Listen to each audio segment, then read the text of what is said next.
सुनील तटकरे आणि अमित शहा यांची भेट झालेली आहे। संसदेच्या प्रवेशद्वारावर तटकरे आणि शहांची भेट झाली आहे। तटकरे आणि शहांमध्ये चर्चा झाल्याचं कळतंय।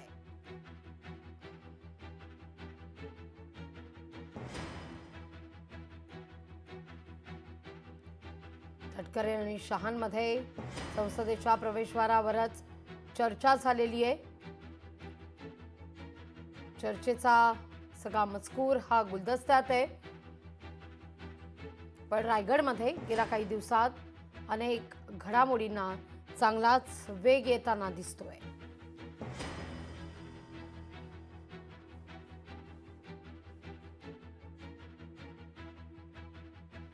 सुनील तटकरे आणि अमित शहा यांच्यात संसदेच्या प्रवेशद्वारावर चर्चा झाल्याची बातमी समोर येते। चर्चेचा मजकूर मात्र गुलदस्त्यात आहे।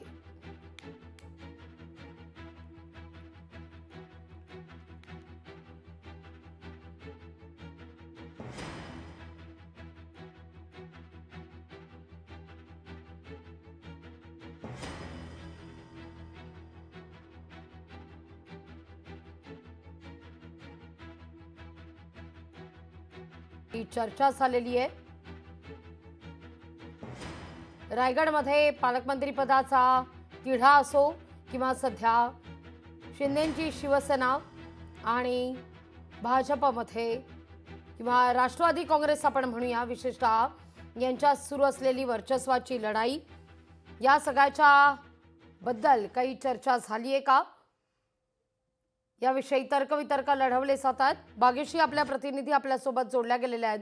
बागेशी, रायगडमध्ये सध्या अनेक घडामोडींना वेग आलेला आहे। मग तो मुद्दा पालकमंत्री पदाचा असो किंवा तो मुद्दा राष्ट्रवादी काँग्रेस आणि शिंदेंच्या शिवसेनेतल्या वर्चस्वाच्या लढाईचा, यावर काही या भेटी अंतर्गत चर्चा झाली आहे का, काही संवाद झालाय का? नक्कीच खरं तर राष्ट्रवादी अजित पवार गटाचे 2 ते 3 मुद्दे आहेत। त्यातला जो पहिला मुद्दा आहे तो आपण लागवी आता सांगितलं, जसं की रायगडमध्ये पालकमंत्री पदावरनं वर्चस्व पदावरनं अत्यंत घमासान सुरू आहे आणि या घमासांमध्ये आपण जर बघितलं तर शिंदेचे मंत्री जे आहेत भरत गोगावले आणि अदिती तटकरे जे आता सध्या मंत्री पदावर आहेत, या दोन्ही नेत्यांमध्ये पालकमंत्री पद नेमकं रायगडचं कोणाकडे द्यायचं याच्यावरनं वाद सुरू आहेत। वर्चस्व कोणाचं रायगडमध्ये जास्त आहे त्याच्यावरनं वाद सुरू आहेत, त्यामुळे तो एक महत्त्वाचा विषय।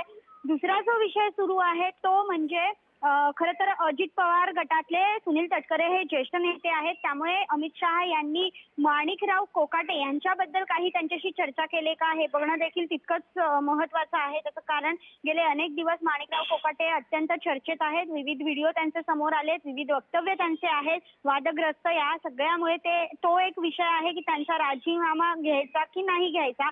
आणि तिसरा जो विषय आहे तो येणाऱ्या महापालिका निवडणुकांमध्ये नेमक्या कशा पद्धतीने आपल्या भूमिका असल्या पाहिजेत याबद्दल अमित शहा यांनी काही सूचना तटकरेंना दिल्यात का हे बघणं देखील तितकंच महत्त्वाचं आहे। कारण ज्या मोठ्या महापालिका आहेत ते फक्त महापालिका एकत्र लढण्याच्या तयारीत भाजप आहे। बाकी सगळ्या छोट्या नगरपालिका असतील, नगरपंचायत असतील, नगर परिषदा असतील, या सगळ्या वेगळ्या लढणार, मात्र महापालिका जिथे जिथे आहेत तिथे एकत्र लढणार, अशा पद्धतीचं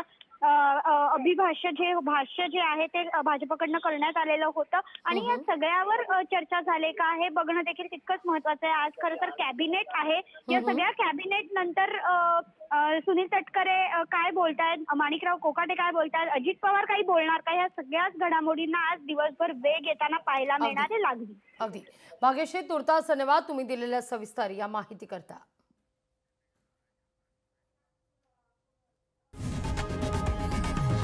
लोकशाही मराठी ऐका, पहा, जागरूक रहा।